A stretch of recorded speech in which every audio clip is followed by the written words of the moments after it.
Bien, el día de hoy vamos a hablar acerca de la retroalimentación. Pero, ¿qué significa la retroalimentación? Porque muchos maestros no entienden exactamente en qué momento se tiene que dar la retroalimentación, pues es recurrente. ¿Qué quiere decir eso? Que no tiene un momento específico. No es solamente el inicio, no es solamente el desarrollo, y mucho menos al final, sino en el momento en que el estudiante necesite de nosotros. Entonces, la retroalimentación expresa opiniones, juicios, pero todo eso fundado sobre el proceso de aprendizaje, con aciertos y con errores, con fortalezas y debilidades de los estudiantes. Entonces, nuestra labor en este momento es importantísimo porque le vamos a ayudar a reducir la brecha entre el estado inicial y el objetivo que queremos lograr con el aprendizaje. Vamos a favorecer las prácticas reflexivas. ¿Cómo? Mediante preguntas. De eso se trata la retroalimentación, hacer que el estudiante se dé cuenta en que está fallando, se dé cuenta en que debe mejorar, pero con nuestra ayuda mediante preguntas. Entonces vamos a continuar hablando sobre la retroalimentación. ¿Forma parte de las rúbricas de evaluación docente? Sí, incluso en la evaluación de desempeño, en nombramiento de ascenso, en otros cargos, incluso en directivos, siempre va a estar presente las preguntas acerca de la retroalimentación, que es la acción pedagógica en sí del maestro, de todo maestro. Es la rúbrica 3, que evalúa el progreso de los aprendizajes para retroalimentar a los estudiantes y adecuar su enseñanza. ¿Pero qué significa eso? Significa que vamos a hacer preguntas para que ellos descubran por sí solos. No le vamos a decir la respuesta, ellos lo tienen que alcanzar, tienen que lograr. Por eso hay tipos de retroalimentación, pero nosotros vamos a querer la mejor. Pero vamos a revisar cada una que se pueda apreciar en nuestra práctica docente. La primera es la retroalimentación incorrecta, ¿no? Es cuando el docente ofrece una información equivocada al estudiante. No se preparó bien para la sesión y le da una respuesta que no es la correcta. Existe la retroalimentación elemental, que solamente señala si es correcto o no. Si el niño le dice, está bien mi operación, mi ejercicio, mi actividad, y la maestra le dice no, o le dice sí, es la elemental. Y está también la retroalimentación descriptiva, que es la que comúnmente se encuentra en los exámenes, ¿no? La descriptiva, que es ofrecerles elementos de información suficientes para mejorar. Pero esa no es la mejor. Esa no es la mejor, sino es la que luego vamos a ir revisando. Pero vamos a poner un ejemplo. Retroalimentación descriptiva. Por ejemplo, en el laboratorio, el docente propone a los estudiantes realizar un experimento. Concluido este experimento, les pide redactar un informe sobre el mismo. Al acercarse a un grupo, el maestro se va a acercar a un grupo de estudiantes a revisar uno de los informes, les dice: en la primera parte del informe han sido muy claros al plantear el problema de indagación. En la segunda parte, sin embargo, les hace falta responder a la última pregunta del cuadro. Esta información la pueden encontrar en la página 28 de su libro de texto. ¿Qué está haciendo el maestro aquí? Le está indicando lo que le falta. Le está diciendo en dónde va a encontrar la respuesta. Le está diciendo qué tiene que mejorar. Le dice todo literalmente. Por eso se llama retroalimentación descriptiva. En una evaluación sería el nivel 3. Satisfactorio puede ser, pero no es el destacado. En una prueba lo que buscamos es la retroalimentación por descubrimiento o reflexión, que es la mejor. Entonces, vamos a ver ahora sobre la retroalimentación por descubrimiento o reflexión, para luego ver la diferencia. En esta En esta retroalimentación guiamos a los estudiantes para que ellos descubran por sí mismos cómo van a mejorar, para que ellos identifiquen sus errores. Entonces, sería un ejemplo el siguiente. Una docente plantea a los estudiantes que elaboren un ensayo. Al final de la redacción del mismo, la docente revisa el ensayo de un estudiante y le pregunta. Desde ahí ya vemos una diferencia, ¿no? En la anterior no les hace preguntas, sino les dice directamente qué tienen que hacer. En cambio acá sí. ¿Cómo podrías redactar este argumento de tal manera que tu público objetivo lo entienda mejor? Hace otra pregunta. ¿Qué otro argumento podrías desarrollar para sustentar tu hipótesis? Entonces vamos a ver que para que reflexione un estudiante, nosotros tenemos que hacer preguntas. Sin la pregunta no se puede llevar a una reflexión. Entonces, esta retroalimentación consiste en que el estudiante se dé cuenta de su equivocación, de su error. Pero la maestra no le va a decir literalmente qué tiene que hacer, no le va a decir en dónde está exactamente el error, sino le hace reflexionar. Le va a ayudar, sí, le va a orientar, guiar con preguntas. Vamos a ver la retroalimentación descriptiva versus la retroalimentación por descubrimiento o reflexiva. En las casuísticas se descartan siempre las alternativas que se refieren a la retroalimentación descriptiva. ¿Por qué? Porque en la descriptiva el maestro es el que explica, es el que menciona, señala, indica los procedimientos para mejorar o para que el estudiante descubra sus errores, pero le dice todo literalmente, todo lo indica, todo lo que le falta. Le da información, le dice dónde encontrarla, no lo deja pensar, no lo deja reflexionar, no lo deja argumentar, no le deja ser crítico. En cambio, en la retroalimentación por descubrimiento o reflexiva, su nombre mismo lo dice, le ayuda a reflexionar. Entonces, le ayuda a que él descubra que se ha equivocado de su error, pero cómo lo va a solucionar. Y no le dice literalmente. Entonces, ¿qué hace? Lo orienta, lo guía, trabaja junto con él, pero mediante preguntas. Pero hay que tener también cuidado en el momento de escoger las preguntas, porque no todas nos ayudan o no le van a ayudar, en este caso, al estudiante a que reflexione. Ahora, otra cosa importante que no debemos olvidar: la retroalimentación no se trabaja en base a una tarea que te da por escrito el estudiante. ¿Se puede retroalimentar eso por escrito? Sí, sí se puede, también mediante un diálogo, pero la retroalimentación más rica, sustancial, la que buscamos los maestros, es en la sesión, dentro de la sesión, dentro de esa actividad, dentro de esa experiencia. Por eso no es en un momento determinado. Hay oportunidades para hacer a la niña reflexionar. Aquí vamos a ver un ejemplo. La docente se encuentra atendiendo las dudas de un grupo. Está pasando de lugar en lugar, mirando, monitoreando el trabajo de la actividad. Pero en ese momento, Jacqueline, una niña, se acerca a la docente y se produce un diálogo. Miren esta oportunidad maravillosa. Jacqueline le dice: señorita, dime, Jacqueline, se nos acabó la goma de nuestro pomo y la goma del estante pesa mucho. ¿Nos puede echar goma en nuestro pomo, por favor? Claro, Jacqueline. Aguarda un momento, por favor. ¿Qué quiere decir aguarda? La niña no sabe el significado de aguarda. Es una oportunidad. La maestra le va a enseñar. Pero ¿cómo lo va a hacer? A ver, la maestra le dice: no puedo darles goma ahora porque estoy trabajando con este grupo. Solo demoraré un momento. Aguarda unos minutos. Luego iremos las dos al estante y echaremos goma en el pomo.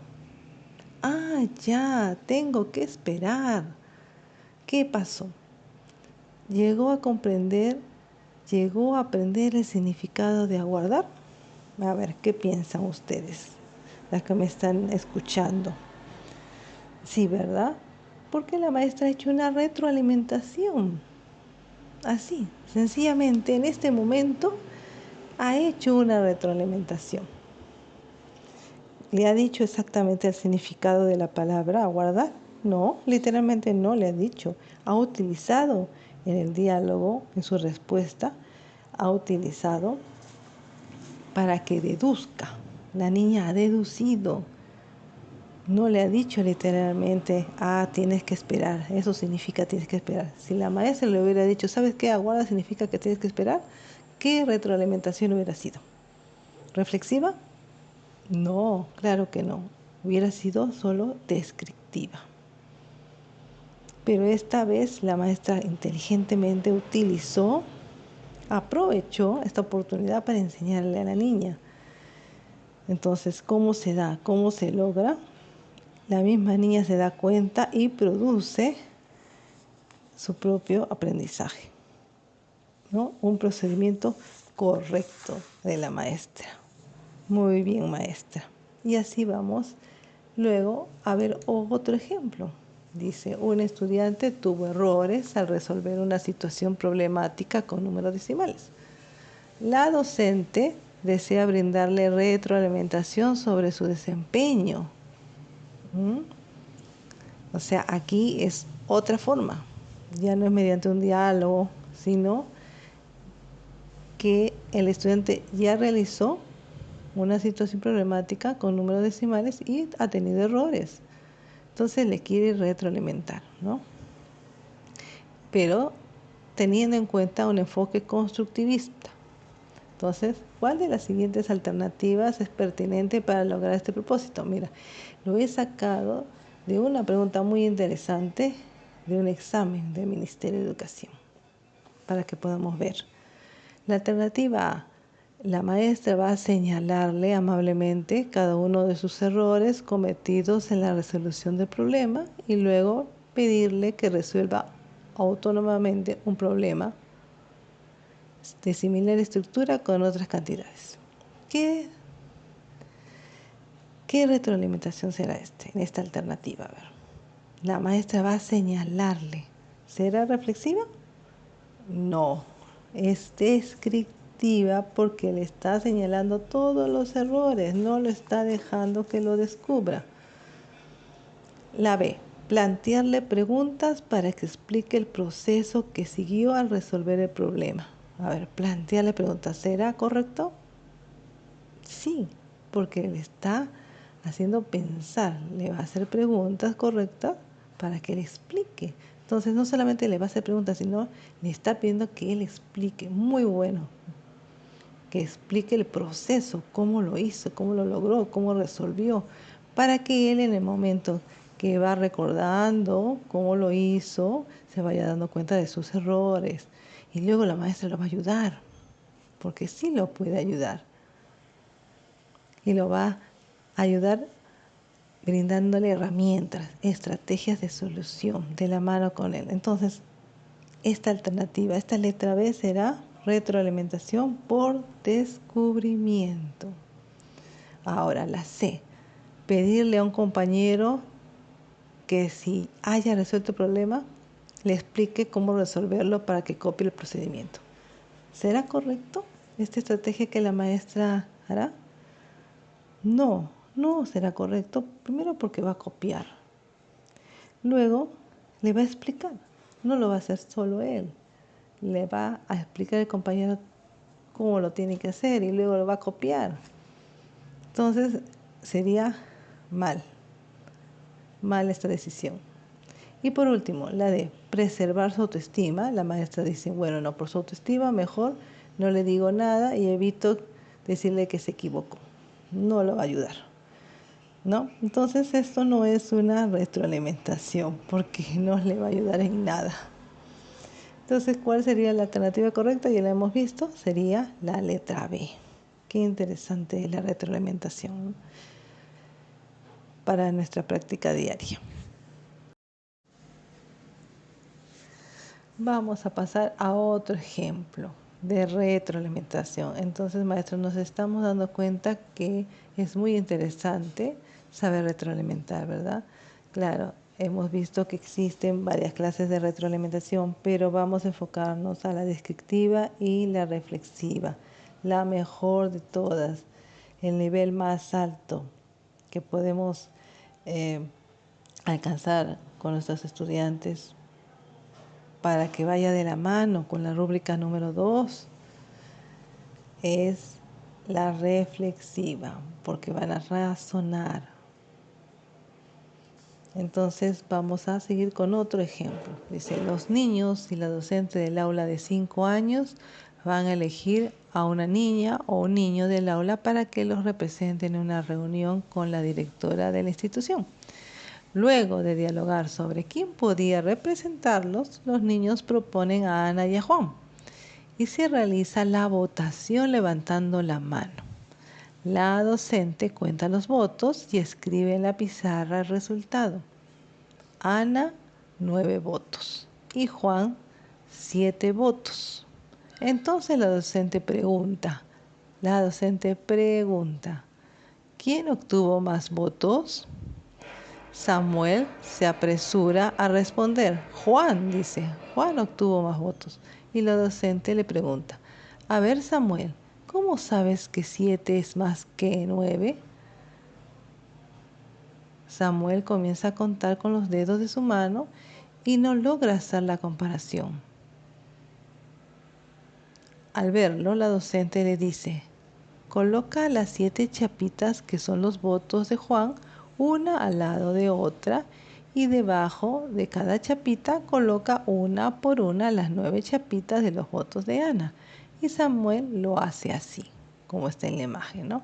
Juan, sus chapitas, según sus votos que obtuvo, ¿no? Son las 7 chapitas, y Ana, debajo de cada chapita en forma ordenada, para que se vaya dando cuenta, las 9 chapitas. Y luego, hecho todo esto, la docente le dice a Samuel, ahora dime, le hace otra pregunta, o más bien 2 preguntas. Dice, ¿dónde hay más? ¿En 7 o en 9?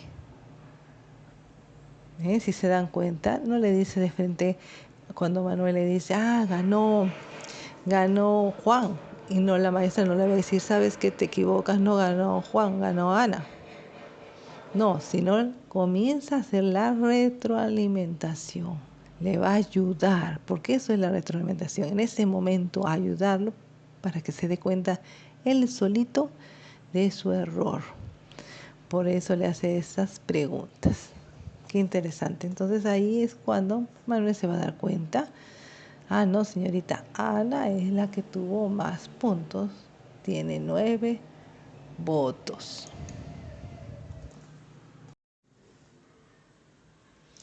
Nos estamos dando cuenta en este momento que estamos reflexionando también acerca de ese tema tan importante de la retroalimentación en el momento de nuestra sesión.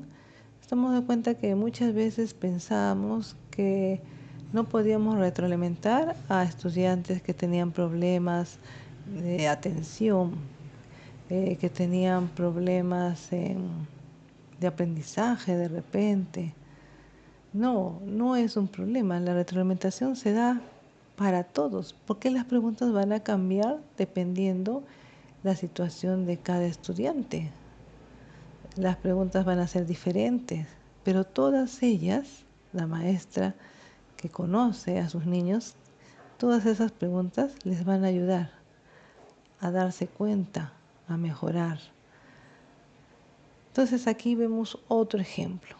Dice, luego de establecer las normas para participar en el debate, los estudiantes han comenzado a discutir sobre la obligatoriedad de participar en los desfiles escolares. Seguramente que es julio. En ese contexto, uno de los estudiantes realiza su primera intervención, porque es un debate.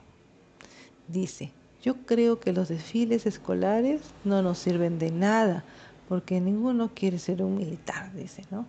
Luego de este comentario, Patricia, otra de las estudiantes, dice: oye, pero lo dice fuerte, no gritando. Oye, ¿cómo se te ocurre decir eso? Tenemos que marchar. En este momento, el docente detiene el debate. Detiene el debate. Oportunamente el docente, ¿no? ¿Para qué lo detiene? Para retroalimentar la intervención de Patricia.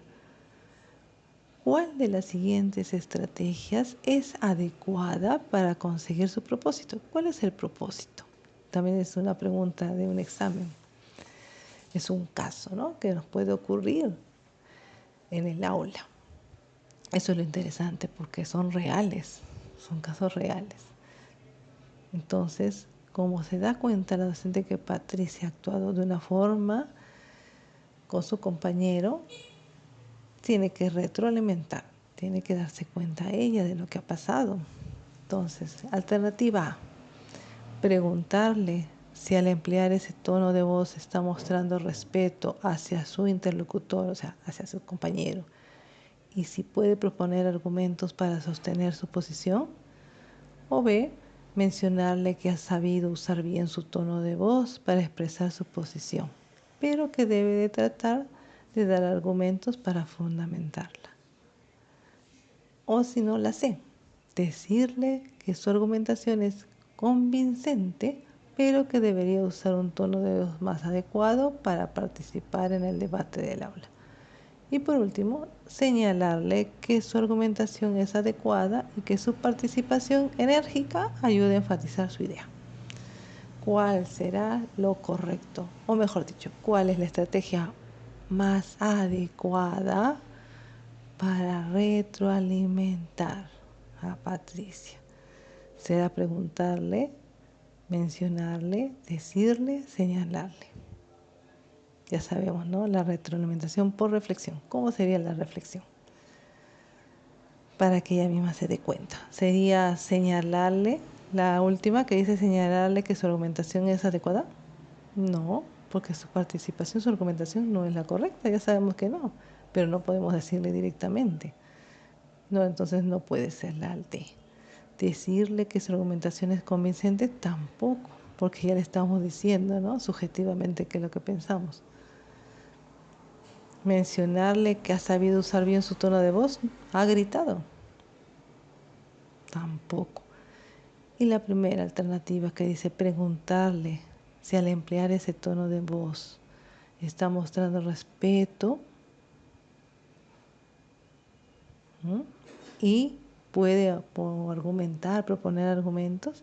Entonces, esta sí es la reflexiva. Entonces, con este ejemplo estaríamos ya terminando esta breve explicación sobre la retroalimentación, ¿no? Entonces nosotros ahora como maestros tenemos que darnos cuenta qué estamos haciendo, qué clase de retroalimentación queremos con nuestros estudiantes. La descriptiva, la reflexiva, las otras no las mencionamos porque no vamos a querer darle retroalimentaciones equivocadas, ¿no?, o elementales. Eso ya no.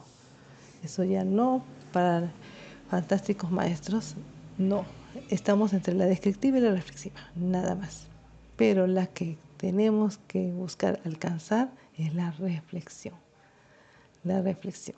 Entonces, ¿se puede hacer retroalimentación? Sí se puede hacer.